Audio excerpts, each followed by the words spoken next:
In art, in expression, I'm looking for something universal among us. It doesn't matter if you're from West or East, something in a common thread among human beings. My name is Hiroko Lancour. I am originally from Japan.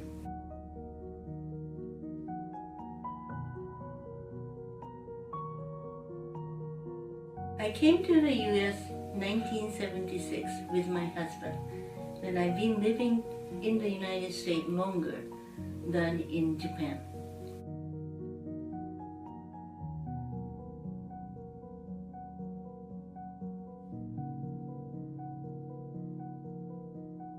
If somebody asked me what inspired me to make art, then I would choose nature, geometry, and pattern, and simplicity.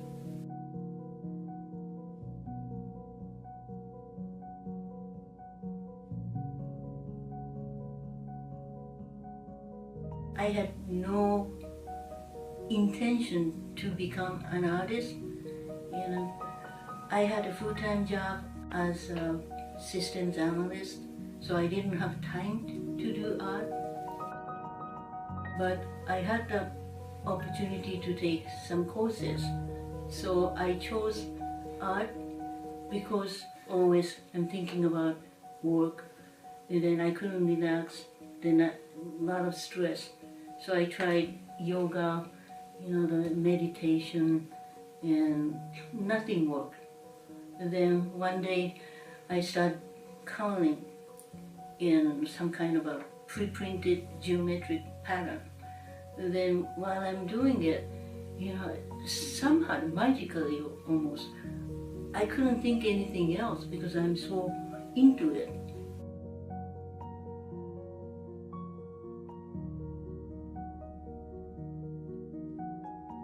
And that is a very, stress buster. So I started this as a therapeutic kind of as a tool.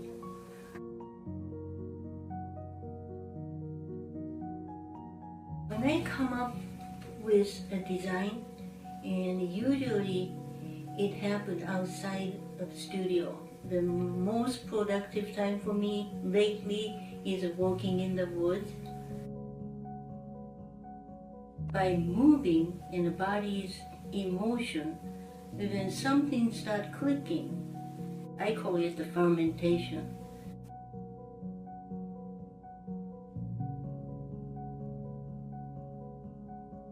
And then when I get certain level of concrete image, then I come to my studio and then start actual experimentation, physical experimentation.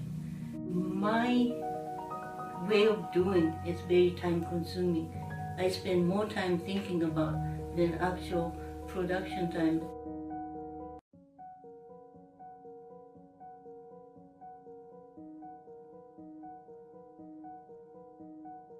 It's always dilemma.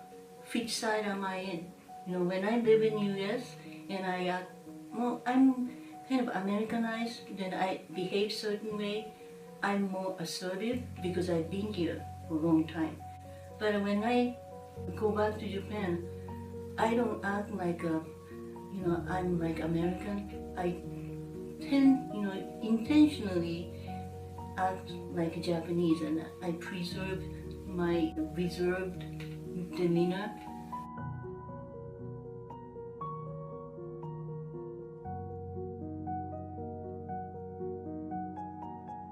I made a happy coat. That is a Japanese style jacket. It looks like a kimono, but it's a half jacket. When I was making it, I just went through the renewal of my green card. Every 10 years I have to renew. So the timing wise, and every 10 years I kind of question myself whether I want to be a US citizen or I stay the Japanese. I purposely chose two different materials Then the front side, I use cotton. Then I painted stars and stripes. Then the inside, reverse side, is a silk, symbolize Japan.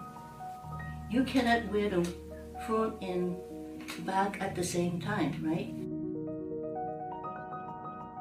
That happy coat itself kind of symbolized my dilemma. I want to be both, but I cannot be both.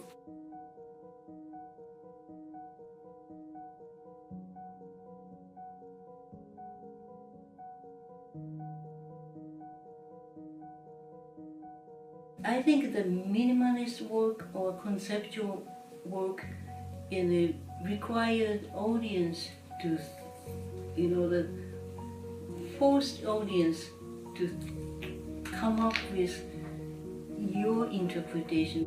There is a piece of work by Eva Hess at the DIA. It's a minimalist style, and I think its title is Accession 2. Then outside is meticulous kind of it's a rubber plastic tube was inserting through the slot. When I look into, people can look into it and see the what's inside. It was totally different. So inside looks like something sticking out. Then it's a kind of a eerie, you feel that the little bit like what is this? You want to kind of look into. Then, but outside is pretty neat, And so it was almost like, but I'm creating in a front side and back side, that contrast.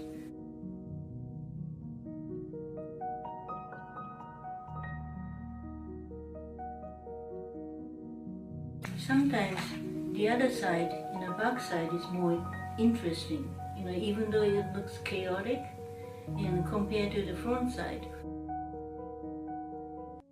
I really like the idea that she uses industrial material. Her work gave me another possibility that the art is not limited, something that you can buy at the art supply store. For example, I started using a Q-tip, or I try to use a cotton ball, and something that you have at home. Then also, it looks very masculine, but the artist was a female. The more I learned about Eva Hess, I got fascinated.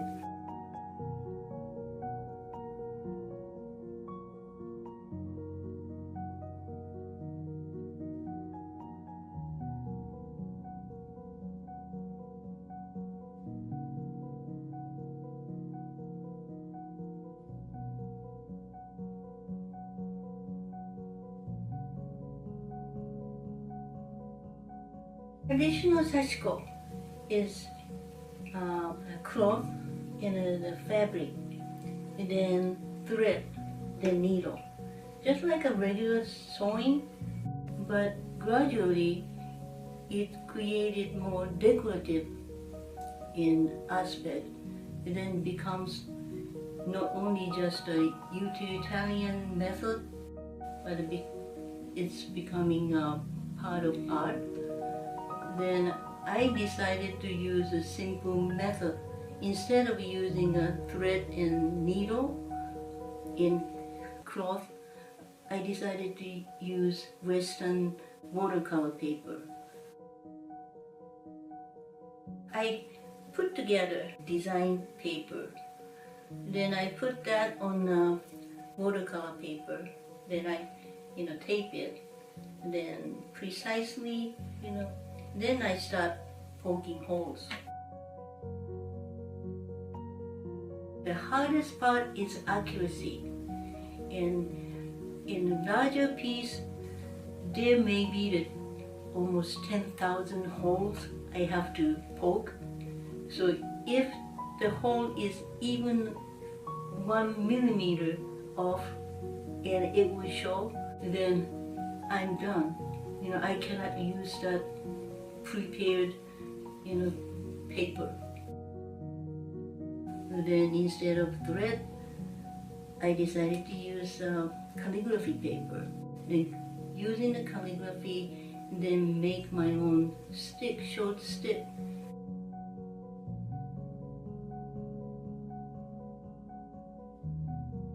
After I cut into so many different subdivided sheets, then I dip in the water and then roll them up to create one stick. Then I put it on the towel.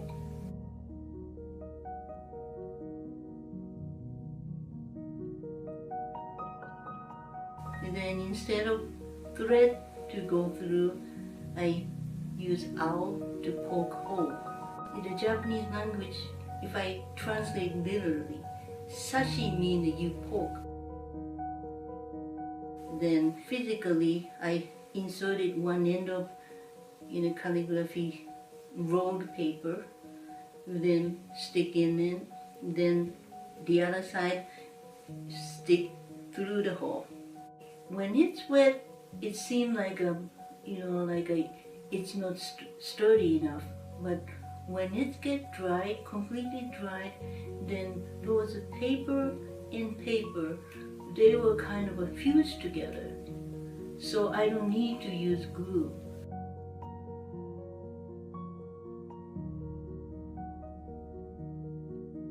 When I finish my piece, then when I think it is a good piece, that is something that I want to keep looking at.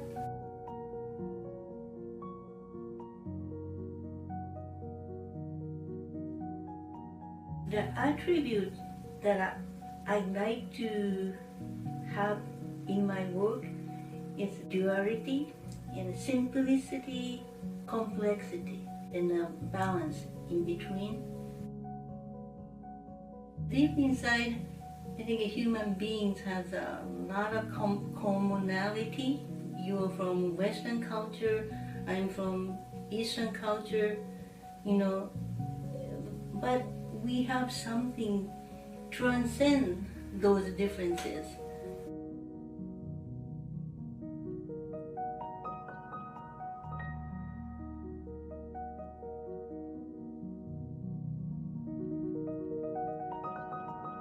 In art and expression, I'm looking for something universal, common thread among human beings.